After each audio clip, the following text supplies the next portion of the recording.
So, as Kira announced already, this will be a tactic talk about name changing.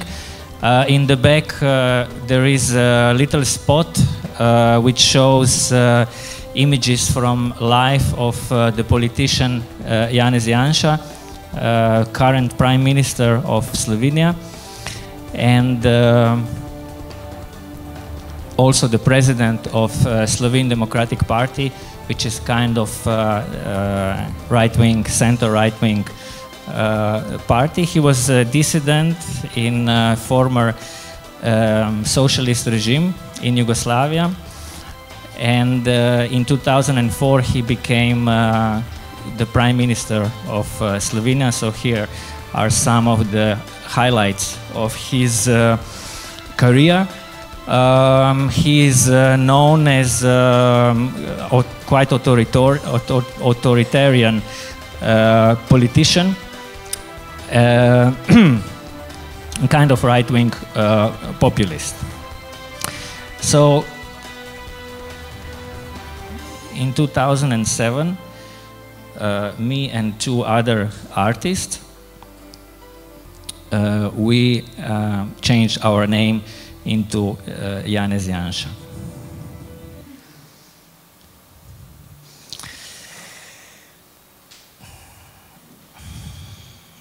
And I will tell you quickly the story.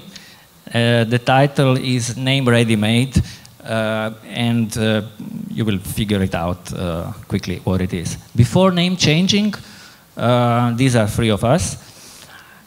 Before we changed our names, we joined the Slovenian Democratic Party, and this is the photo from the headquarters on the day when we applied for the membership. When we became members, we received a letter from Janez Janša, which ends with the following sentence: "The more of us there are, the sooner we'll reach our goal."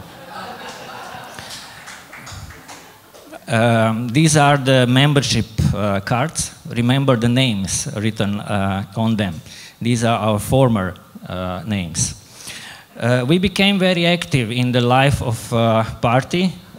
So these are some images from the sport games, which are organized every year by the party, and this is the portrait with the president of the party, Janez Janša, in the middle, and some other teammates from the basketball team. The picture on which there are two Janez Janša has been taken by the third Janez Janša. Sorry, three Janez Janša by the fourth Janez Janša. We joined also some other events, like this is the summer festival before the parliamentary elections in 2008, and we shared the spirit of the event. Our participation didn't pass unnoticed, so this is the cover of the magazine Nova Pot, New Way. That's the party magazine, and as you can see, one of us appeared on the cover of that magazine. When we changed our names, we received this document allowing us to do that. So you see our former names and our present name. When you change your name, you have to change a bunch of the documents. So here are our identity cards, which had to change, and passports, health insurance, bank cards, driving licenses. Interestingly enough, even the birth certificate in Slovenia is on your new name. So if you have a look on the top, you see that Janez Janša was born to Emma and Vito Hrvatin, to Silvana Giuliani and Sergio Grassi, and also to Andrej Kariš and Nuša Kariš. When you change your name, you have to change also your signature. And this is a very interesting dimension in life, because signature is something you develop through many years, and here you have to invent it over the night. The name changing was something which we kept secret, and only very, very few people knew. So we wanted that the first person to know about name changing is the Prime Minister. So here is the letter we sent to him, and you can listen to it. Dear Mr. Janez Janša, perhaps by now the news has reached you that 3 people from Ljubljana, all 3 of us are contemporary artists whose works regularly represent Slovenia overseas and who are also members of the Slovenian Democratic Party, SDS, have recently changed their names to Janez Janša. If you have not been aware of this, we are pleased that we deliver the news firsthand. Our decision was a conscious one, and it came about as a result of careful consideration. For us, there are no boundaries between our work, our art and our lives, and we believe we are no different from you in this respect. We live together to create, and, with your permission, we would like to quote here the words from the letter you sent us when we joined SDS. The more of us there are, the faster we can achieve our goal. We are looking forward to your response. Kind regards, Janez Janša, Janez Janša, Janez Janša. Now the question was then how to communicate name changing to people around us and to the public. And here should be, just a second.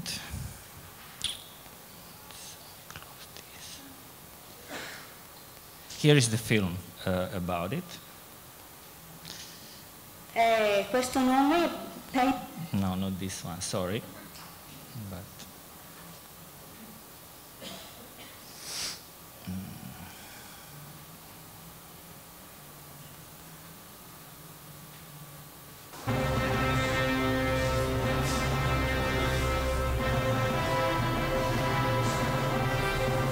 zadeva se ni začela takoj poroka, ampak jaz dobim podatke o zakoncih oziroma bodočih zakoncih par minut prej. In ko sem prebral in videl, da so 3 Janez Janša, sem bil, bi rekel, malo zbegan. Najprej vaš Janša Janez, ali želite skleniti zakonsko zvezo z nevesto Okretič Marcela? Da. Pred pričama Janša Janezom in Janša Janezom ugotavlja vajna potrdila odgovora, zato razglašam veljavnost vajne zakonske zveze in jo proglašam in vajo proglašam za moža in žene.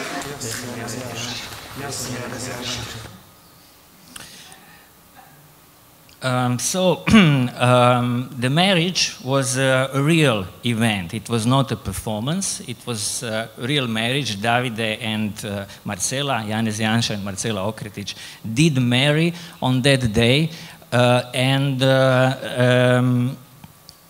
the marriage was somehow a consequence of something which was in the air. The Prime Minister Janša at that time was happily in love for a year with her new fiancé, and the marriage was somehow in the air. So the marriage finally happened, and it didn't pass unnoticed by media. It's just that instead of Janez Janša, the politician, Janez Janša, the artist, married. Immediately after this news was spread, there was a lot of media reaction on what is happening and why this name changing entered in public life. And we asked, as you've seen before, we changed a lot of documents because you have to. We also wanted to change membership cards of Slovene Democratic Party, and we wrote a request, but we never got an answer.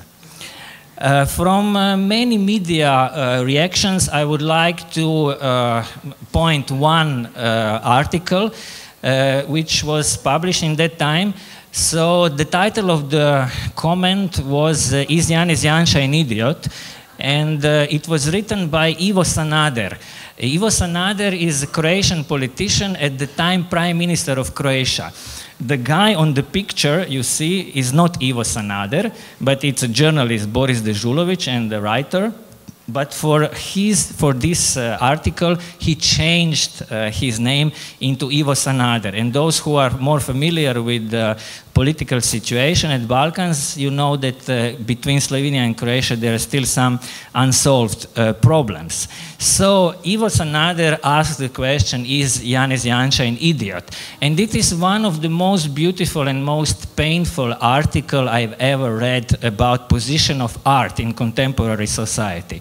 So he said that normally there would be no way and no newspaper who would publish an article with such a statement that Janez Janša is an idiot. But now, since we have artists, it is totally okay to write, because artists are used to be called idiots, and also they are not powerful people. They don't have money to hire lawyers who would then accuse a writer for insult. A week later, we wrote a letter to editor saying, I'm neither an idiot nor a common fool. Janez Janša, an idiot, which was published in the national newspaper Dnevnik, page 9, on 1st of September 2007. The author Ivo Sanader writes, Janez Janša is the biggest idiot in the universe. Janez Janša is a common fool. This is why, you see, Janez Janša is an idiot.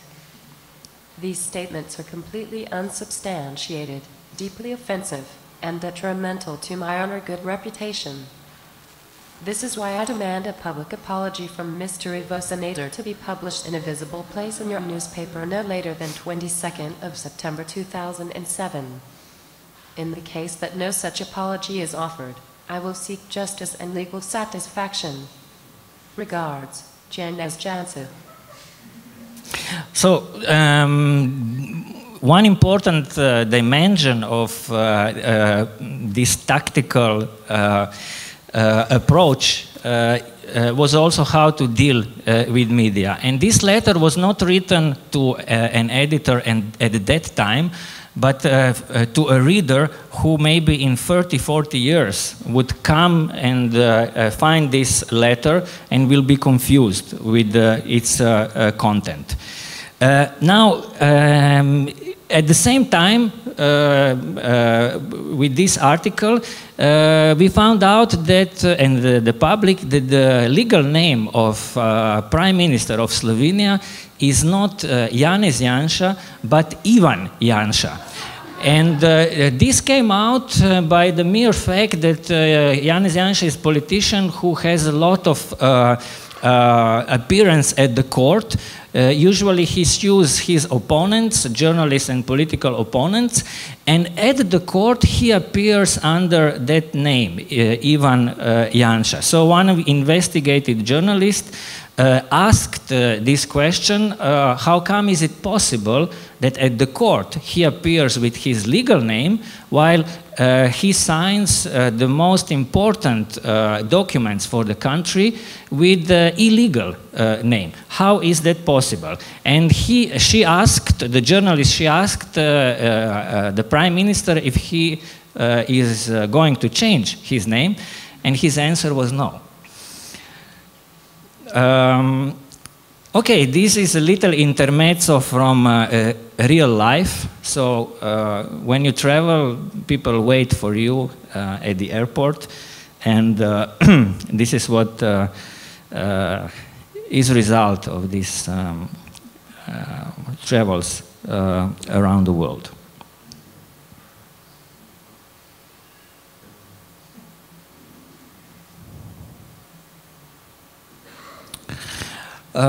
In 2008, in September 2008, parliamentary elections happened in Slovenia, and one political weekly mag, they interviewed week by week president of a parliamentary party. Yeah. When the turn came to Janez Janša, he refused to give an interview, and then the newspaper invited us to give interview instead of him.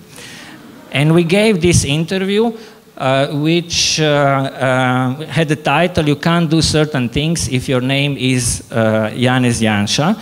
And this is something which is really important when you do this kind of work, because we had a lot of invitations and a lot of attempts to make a fool out of the politician. And here also we got letters which had this intention. Instead of that, we wrote our own interview explaining what is art, contemporary art, relation to society, our perspectives on political issues, but not current, but on a more general level.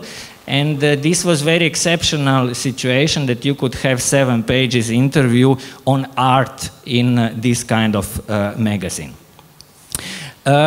Just before 4 days before parliamentary elections, on the 17th September of 2008, on the 50th birthday of the politician Janez Janša, this book was published, Janez Janša Biography. The author is Marcel Štefančič Jr., which is a leading film critic in Slovenia and political commentator. This was our present for the 50th birthday, and the book is actually biography of 3 Janez Janšas, and in a way it's also history of that period of time. Yeah? So here are some images and pages from the book. The book was published before, as I said, before the elections, and it created kind of confusion. Yeah? So a lot of people were asking and buying the book, but then they were kind of disappointed with the content of it.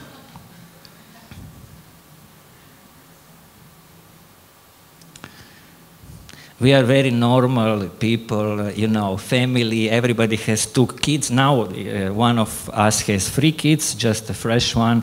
So, and these are the elections, parliamentary elections, Janez voting for Janez. And this is, we somehow managed to enter into press center on the night of elections. And this is a situation which I highly recommend you if you can somehow manage to go there, because these are a couple of hours in which you see politicians at their weakest point. They don't know what is going to happen. It's a kind of roulette in these couple of hours. And this was really an amazing experience, which makes you much more relaxed towards, you know, power of the state, politicians, and so on, you know. And this picture is interesting because the woman in front, she is the chief cabinet of Janez Janša at that time and today. And 2 guys in the back on the right side are 2 cultural ministers, one from the former government and one from the present government. So, kind of book presentation we did there. Of course, we had some people who supported us, otherwise we would not be able to enter this. So this is the exhibition which we made here in at steirischer Herbst in 2008, and where we exhibited our personal documents. The exhibition is important because it opened very simple questions. Are the personal documents artworks? And instead of answering ourselves this question, we asked the person appointed by the court to judge the value of artworks, you have it in every country, to give his opinion. And he wrote very beautiful expertise, saying that our personal documents, and he focused on identity card and passport, are actually artworks. can be defined, and he was explaining this through the tradition of body art and performance art on one side, saying that these works are actually documents, not only which identify ourselves, but also document of a certain performance. He called name-changing a performance, we don't. And at the end, he also estimated the value of these documents, saying that identity card has value of 2,000 euros and passport 3,000 euros. Interestingly enough, more or less the same price you would pay on the black market for illegally. And this brings us back to the Hans Winkler's presentation from this morning. I'm really wondering how much did he pay in Turkey for his passport. So these are now personal documents which we exhibited and turned into artworks. A year later, one of us changed back his name, and a year later we also asked the person appointed from the court if he can value again the validity, the price of the documents. And he said two valid documents gain just 10% higher value, so ID 2,200, passport 3,300. Because it is a kind of linear growth if nothing particularly happens in life of artists and on the art market.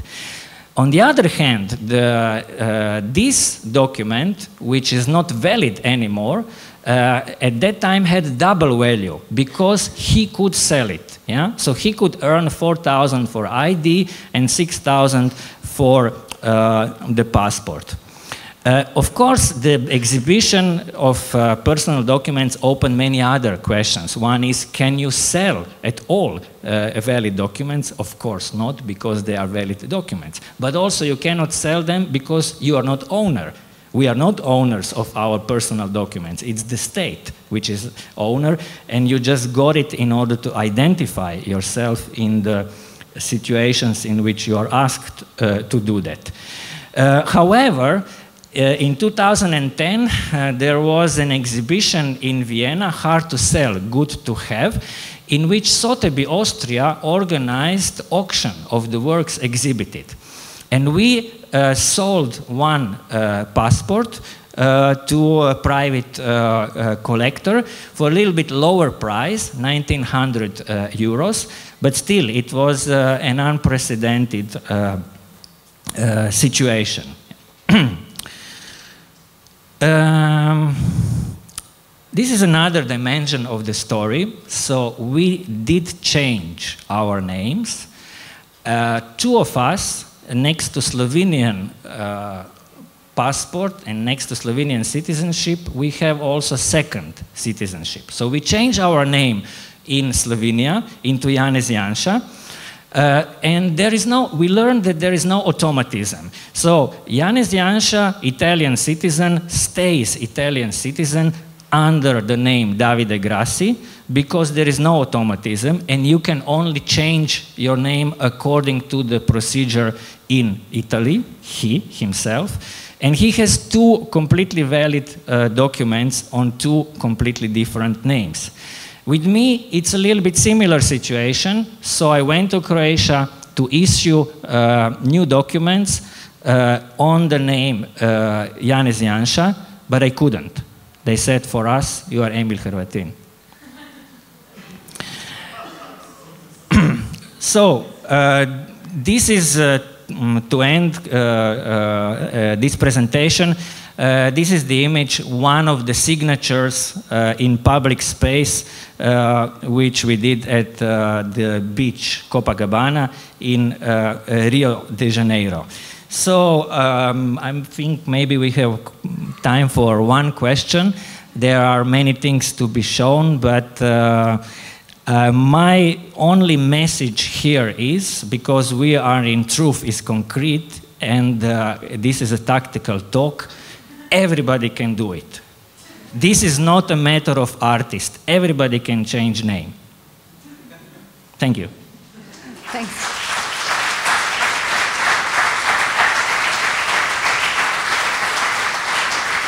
So thank you very much. Is there one question which can be answered quite quickly?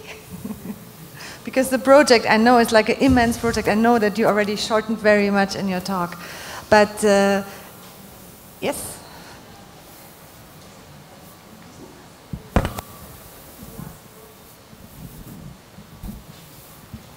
Hi, you said that anyone can do it. Are you aware of the phenomenon in the US where people are actually doing this very frequently on Twitter, where they'll assume like a politician's name and then in their Twitter account be that politician with possibly more political repercussions?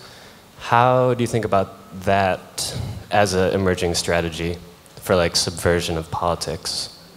I don't think that can be compared, because here you have this legal situation, and nobody can do to you anything once you have legal status cleared. It's not kind of mocking, it's not kind of fooling with another person, because you did it legally.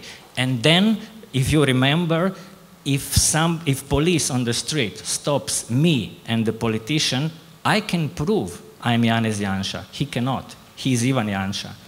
Yeah. And on Twitter, everybody can be. But in real life, when the police comes, you know, that's the concrete truth. You know, Twitter is truth, but until certain point. The real truth is when police knocks on your door. Okay, thank you. I think we have to stop. I'm really sorry, but the schedule is tight. We all know it. Thank you.